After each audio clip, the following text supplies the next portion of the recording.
the hadith. The hadith is in Abu Dawood. Isn't this the case today? Because when you meet these brothers who only follow the Quran and they say we don't believe in no hadith, there's no such thing as a hadith, and you tell them to offer their salah, they will say, prove it to me from the Quran. Where does it say you read your salah? How do you perform it? You know, salah in the Quran is referring to horse racing. We don't believe in salah. We're not going to pray salah. This salah where Allah is mentioning over 76 times. Over 76 times. These brothers are saying that we don't believe in the Quran regarding salah. This means horse racing. He sallallahu alayhi wasallam said that the day of judgment will not come until you will see people, they will disobey their mothers in such a manner that they have never ever been disobeyed. But in spite of these constant reminders, in spite of these minor signs, you and I, we still live a life of disobedience, we live a life of sin. And when the people are told that repent before it's too late, they make a joke out of it. He sallallahu alayhi wasallam said that the hour will not take place until intoxication will be on the increase.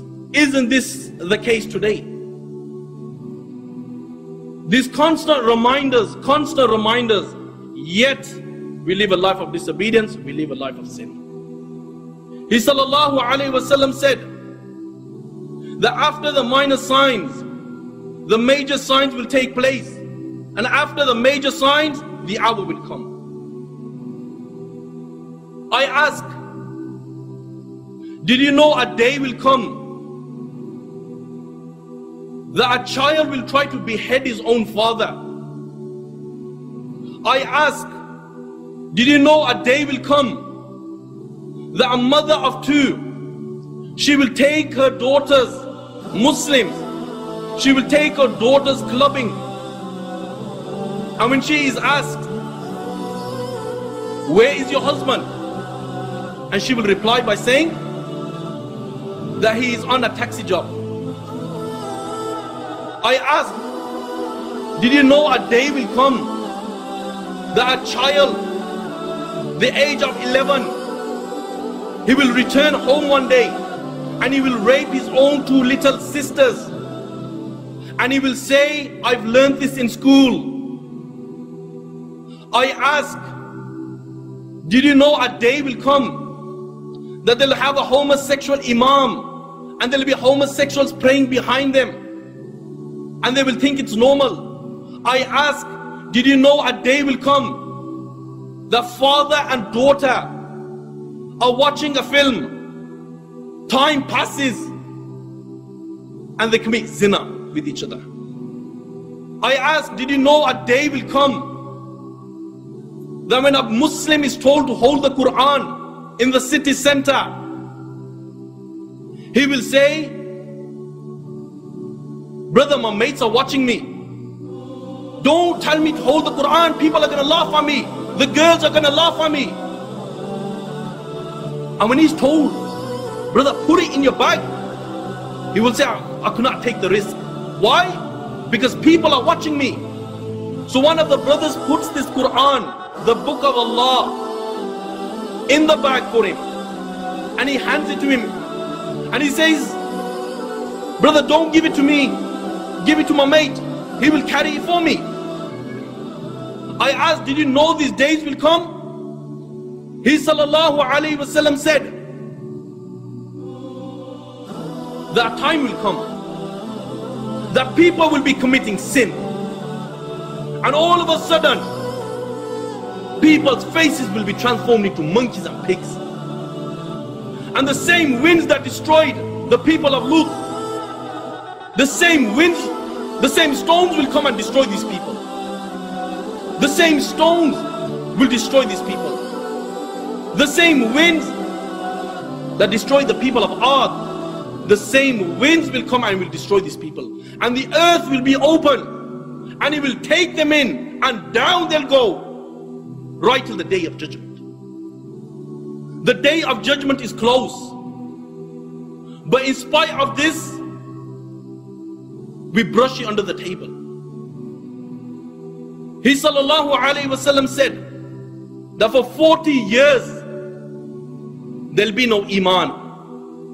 Whether it's in Medina, whether it's in Sham, whether it's in Bosnia, whether it's in Chechnya, whether it's in Afghanistan, whether it's in Pakistan, there will be no iman.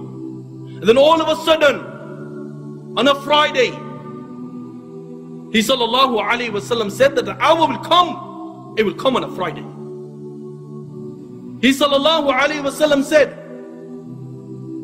that the hour will come all of a sudden without you even realizing it. He sallallahu alayhi wasallam said that before a transaction takes place, the hour will come. Before the person lifts a morsel to his mouth, before the morsel reaches his mouth, the hour will take place.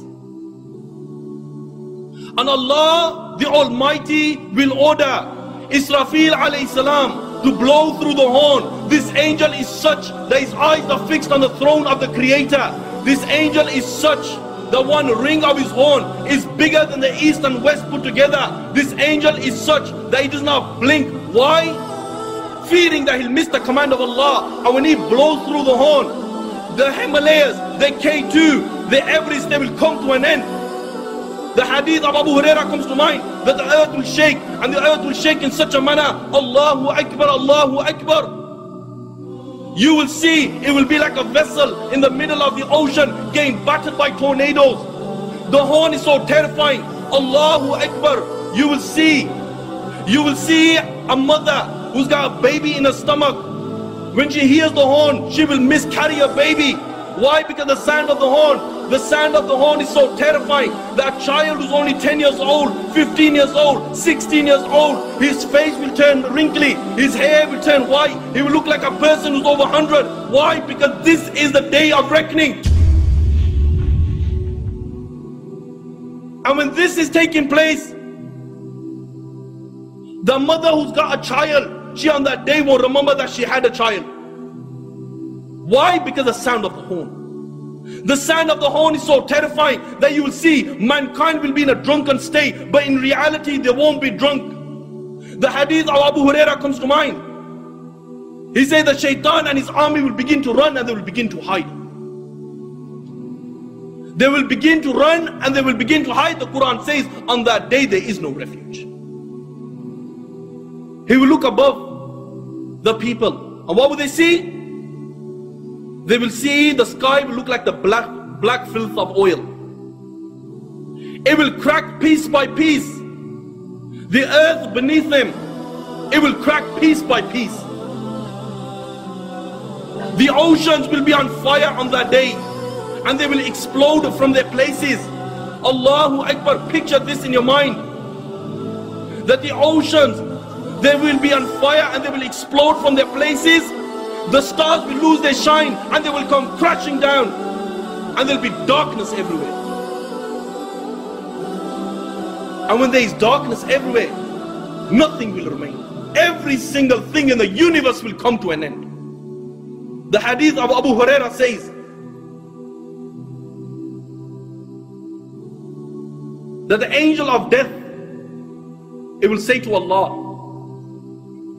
"Oh Allah, all those are in the heaven and all those are in the dunya, they have come to an end, except for those who you wish to remain alive, O Allah." Allah will say, "Who remains?" And the angel will say, "Oh Allah, Jibreel remains, Mikael remains, Israfil remains, and the angels who are carrying your throne, they remain." Allah the Almighty will say, "Let death come to Jibreel, let death come to Mikael, let death come to Israfil and let death come to all those angels who are carrying my throne. Then Allah will say, who remains? Yeah, Allah knows who remains. Allah will say to the angel of death, who remains? And the angel will say, oh Allah, I remain, you remain, no one else remains. Yet then Allah will say, I created you for a purpose. You have fulfilled your purpose. You also die and you will die. And then Allah the Almighty, He will roll up all the heavens in His hands. He will roll up all the worlds in His hands. And Allah will raise His voice and Allah will say, I am the Almighty Allah. I am the Almighty Allah. For whom is the divine rule today? For whom is the power today? For whom is the kingdom today? I am the King of all kings. Where are your dictators? Where are your oppressors? No one will answer. Allah Himself will answer. And Allah will say, power is for Allah, might is for Allah, the one, the only, the irresistible. And when this happens, the narration says, the earth will be made flat and will be like a stretched rubber. Allah the Almighty, He will order the heavens to pour rain. And the heavens will pour rain for 40 days. And the water, a certain liquid that is classed as water, will reach 12 cubit. And then Allah the Almighty, He will say to the bodies, form, and they will form.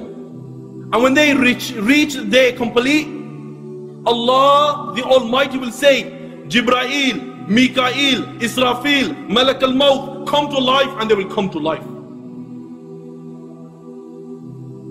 And then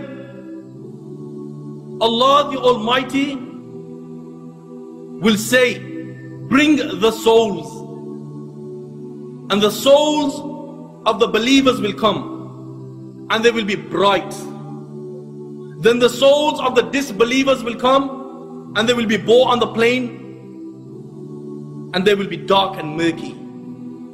Then Allah will order the souls to be placed in the horn, and then Allah the Almighty will order the angel Israfil alayhi salam to blow through the horn, and this angel will blow and it will give it such a blow that the hadith states that the souls will come out like a swarm of bees and they will cover the heavens and the earth and they will enter their bodies.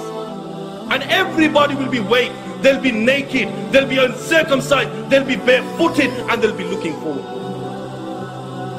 The hadith states, picture this in your mind, the person who done wudu with perfection, Allahu Akbar, on the plane of resurrection, there'll be light covering his hand, there'll be light covering his face, there'll be light covering his head, there'll be light covering his feet, there'll be light in front of him, there'll be light behind him, there'll be light on the left, there'll be light on the right, there'll be light in front, the light behind, light will be surrounding him. Allahu Akbar. Then comes the Hujjaj, they'll be on the plane of resurrection, Allahu Akbar, Allahu Akbar. They will be saying, Labbaik Allahumma Labbaik, Labbaik Allahumma Labbaik. There'll be light in front of them, there'll be light behind them, there'll be light on the left, there'll be light on the right, they'll be surrounded by light. Then comes the